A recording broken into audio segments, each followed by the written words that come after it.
नमस्कार, आप देख रहे हैं एसटीवी न्यूज। मैं हूं रणधीर कुमार। पूर्वी चंपारण जिला अंतर्गत जितना थाना क्षेत्र के बनकटवा नहर चौक पर रविवार की मध्य रात्रि भीषण आगलगी में 9 दुकानें जलकर राख हो गई। इस आगलगी में दुकानों के सभी सामान जल गए, जिससे दुकानदारों को लाखों का नुकसान हुआ है। आगलगी का कारण बिजली की शॉर्ट सर्किट बताई जाती है।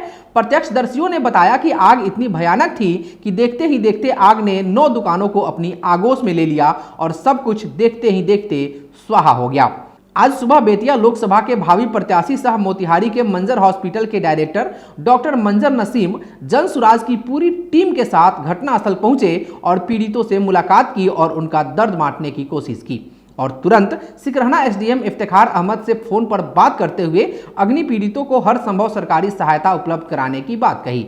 इस पर संज्ञान लेते हुए सिकरहना एसडीएम ने कहा कि कर्मचारी को भेजा गया है, जांच रिपोर्ट आने के बाद हर संभव सरकारी सहायता उपलब्ध करा दी जाएगी। वहीं इस विकट स्थिति में भी स्थानीय जनप्रतिनिधियों के नहीं पहुंचने के कारण अग्नि पीड़ित और स्थानीय लोग नाराज दिखे। सुनिए क्या कहा। अजब मोहब्बत मुसीबत है, गजब तबाही है, कातिले मोहब्बत है और कातिले सिपाही है। मैं इस बनकटवा प्रखंड मुख्यालय का और बनकटवा ग्राम का वासी हूं, जहां बनकटवा प्रखंड है और बनकटवा प्रखंड का निर्माण 16 जून 1999 को हुआ। पहले यहाँ 6 पंचायत थे, उसके बाद ये 10 पंचायत में है। हमारे यहाँ जो घटना 11 तारीख को मध्य रात्रि में घटी, उसके संबंध में मैं ये कहना चाहूंगा कि उसका चेयर जैसे डॉक्टर साहब ने जो कही आपसे बातें कि 14 मई को ही हो गया था, लेकिन उस महकमे के लोग आनन फानन में आकर उसको किसी तरह सॉल्व किए और चले गए। उसका जीता जागता प्रत्यक्ष प्रमाण मैं आपको दूंगा कि अब जरा मेरे तरफ देखेंगे, इधर जरा सामने देखेंगे आप कि यहाँ हाई इंटेंशन का तार कितना डीप है, यह हाई है। और यहाँ के सबसे बड़े विवेकहीन यहाँ के अंचलाधिकारी है। मैं तो अपने माध्यम से सरकार से मांग करूंगा कि यह अंचल अधिकारी महोदय को यहाँ से इस प्रखंड मुख्यालय से हटाया जाए। हम सरकार के से ये मांग करेंगे कि सबसे पहले ये जो लोग हैं, ये लोग हैंड टू माउथ है, रोज कमा के खाने वाले लोग हैं, तो इनके लिए अभी मतलब बारातियों का सीजन है, बारात का सीजन है, लगन का सीजन है, तो इनमें मिठाइयों का ऑर्डर इनके पास है। तो आनन फानन में सरकार के माध्यम से इन लोगों को राहत कार्य दिया जाए, पुनर्वास की इनका व्यवस्था कराई जाए कि ये काम करें और इनको उचित मुआयना दिया जाए, जिनमें इनकी संपत्ति जो राख हुई है ये इनको मिल जाए, क्योंकि ये लोग किस्ता पे उठा के अपनी दुकानदारी करते हैं। अरे घटना मेरे प्रखंड के बनकटवा प्रखंड मुख्यालय है। मैं सबसे पहले इन लोगों को संवेदना व्यक्त करना चाहता हूं कि इस दुख के घड़ी में डॉक्टर मंजर नसीम साहब ने जो बनकटवा आकर के इनके दुख के घड़ी में जो खड़ा है, मैं बनकटवा प्रखंड निवासी होने के नाते बनकटवा प्रखंड के लोगों को तरफ से इनको बहुत बहुत बधाई देते हैं कि डॉक्टर साहब, डॉक्टर मंजर नसीम साहब ऐसे ही दुख के घड़ी में आते रहिए, जनता आपके साथ रहेगा। धन्यवाद। हमारे माननीय नेता डॉक्टर मंजर नसीम साहब जी आए हैं।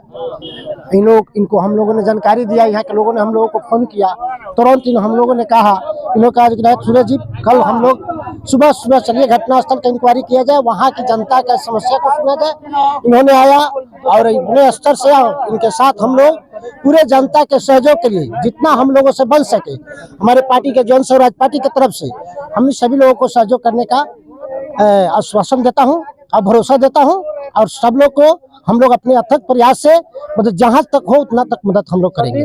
नहीं आएंगे वो लोग, मुंह चोरा के अपना रहेंगे। अरे विधायक जी नहीं आए, विधायक जी कोई यहाँ से दूरी थोड़े हैं, उनको भी तो मालूम होगा ना, हर चीज मालूम रहता है, ये चीज मालूम उनको नहीं होगा।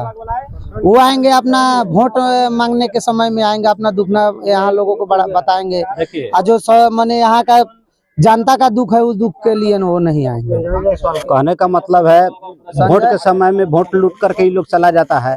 संजय जायसवाल को भी यहाँ से वोट मिलता है, उनका भी कोई प्रतिनिधि या संजय जायसवाल का कोई भी व्यक्ति चाहे वो यहाँ तक कि फोन तक भी वो नहीं किए हैं। उसके बाद मंत्री साहब का शमीम साहब का, उनका भी कोई जनप्रतिनिधि चाहे उनका कोई आदमी अभी तक नहीं आया है यहाँ। सर शॉर्ट सर्किट से हुआ है। लाइन के जो ये पृथ्वी वाला है ना, 14 मई को जो आंधी तूफान आया था उसी में ये वाला तार और वो वाला तार दोनों का दोनों गिर गया था हमारे दुकान के ऊपर। तो लाइन विभाग लोग आए और जोड़ कर चले गए। अब जोड़ कर गए तो काफी नजदीक में जोड़े थे, उसी की वजह से 11 जून को रात में 11:35 में करीबन ये घटना घटी। हम लोग घर नजदीक में आए तब तक पूरा घर के घर समाप्त हो गया। हमारा सर नुकसान हुआ, एक डीप फ्रीजर था 30,000 का, 3 काउंटर था मोटा मोटी लगभग 40-45,000 का, मिठाई था लगभग 15-16 हजार का मिठाई था, 1.5 कुंटल के करीब में मिठाई था। काफी सब सामान मिलाकर 2.5-3 लाख का हम लोग नुकसान हुआ है। देखिए, सबसे पहले हम तो जिन दुकानदार भाइयों का घर जला है उनके प्रति गहरी संवेदना व्यक्त करते हैं। और यहाँ का जो स्थानीय लोग बता रहे हैं कि कोई एमएलए नहीं आया, स्थानीय एमएलए भी नहीं आया, सांसद स्थानीय है वो भी नहीं आया, तो विधायक तो यहाँ का इतना लापरवाह है कि नीतीश कुमार के मंत्रिमंडल में जितने मंत्री हैं सब लोगों को बुझिए जे रुपया कहाँ से आवे इस फेरा में पड़ा हुआ है। रुपया यहाँ से वसूलना है, बीडीओ से, सीओ से, दरोगा से, इंस्पेक्टर से, एसडीओ से, डीएसपी से, एसपी से, कलेक्टर से, एडीएम से रुपया वसूलने का काम करता है। रुपया वसूल के ले जाएगा, नीतीश कुमार को देगा और नीतीश कुमार फुलझड़ी उड़ाएगा।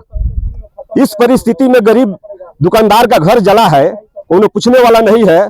बोलिए, एक मंजर नसीम साहब हैं जो जन स्वराज के नेता हैं और बेतिया पार्लियामेंट्री कंस्टिट्यूएंसी के होने वाले उम्मीदवार हैं, तो इनको कितना फिक्र है जनता का।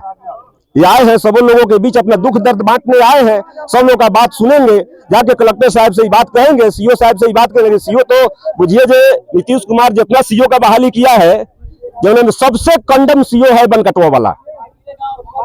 अभी 5-10 दिन पहले, 15 दिन पहले धूमनगर में आग लगा था, सीओ के लापरवाही से लगा था। यहाँ जो आग लगी हुआ है हम समझते हैं कि कंप्लीटली बिजली विभाग के लापरवाही से हुआ है। इसमें बिजली विभाग को, सरकार को दंडित करना चाहिए। हार्डवेयर का दुकान था, मोटरसाइकिल का पार्ट फूट जाता है, साइकिल का भी पार्ट फूट जाता है, सब कुछ नुकसान जल गया। 2 लाख से ऊपर का अधिक का सामान था, एक भी सामान इसमें नहीं बचा सर। प्रशासन का क्या सहयोग मिला है? जी, प्रशासन से कोई सहयोग नहीं मिला हुआ है। लाइन से आग लगा हुआ है, 11,000 का तार से लगा हुआ है। एक महीना पहले एक महीना पहले तार गिरा हुआ था छानी छप्पर पर हमारे, तो बोले कि ये तार को ऊपर तान दीजिए, और ताने नहीं, बोले कि इसी पर चले जाएगा। हम बोले कि लाइन गिरने से लाइन से आग लगेगा हमको घर में, तो बोला कि नहीं लगेगा, रहने दीजिए, ऐसा है। इसके कारण हम लोग का 2-2.5 लाख का क्षति हो गया हुआ है। वहीं बेतिया लोकसभा के भावी प्रत्याशी डॉक्टर मंजर नसीम ने एचटीवी न्यूज से बात करते हुए क्या कहा, सुनिए। ये बड़ी दुर्भाग्यपूर्ण घटना है। जब कल हमको शाम में पता चला तो फौरन हमने अपने साथियों से बात की कि मुझे आना है वहाँ, वो जायज़ा लेना है कि एक्चुअल हुआ क्या। जब हम यहाँ पहुँचे हैं तो देखा, इन लोगों से बात की जिनकी दुकानें जल गई। ये लोगों से कर्ज लेकर के अपना दुकान खोले थे, जहाँ मिठाई और कुछ और सामान बेचते थे। कोई रिक्शा या साइकिल का रिपेयरिंग, मोटरसाइकिल करते थे। तो ये लोग जहाँ से कर्ज ले करके ये दुकान खोले थे, इनका जमा पूंजी के साथ वो सब कुछ चला गया और अब वो दो रोटी के मोहताज हो गए। अब वो कर्ज कहाँ से सधाएंगे? ये बड़ी संवेदनशील बात है और इस दुख की घड़ी में हम अपनी सांत्वना, संवेदना, सहानुभूति प्रकट करने इनके पास आए। तो इस जगह स्थल पर पहुंच करके हमको यहाँ का यथा स्थिति का पता चला। लोगों के पास अभी खाने का नहीं, कुछ बैठने का जगह नहीं, कुछ नहीं है और सरकारें इतनी असंवेदनशील हैं कि उनको इससे कोई फर्क नहीं पड़ता है। उनके प्रतिनिधि वैसे ही बैठे हैं अपने आराम से, उनको इनके दुख से कोई मतलब नहीं है। फिर जब समय आएगा तो इनका वोट लेने वो जरूर चले आएंगे।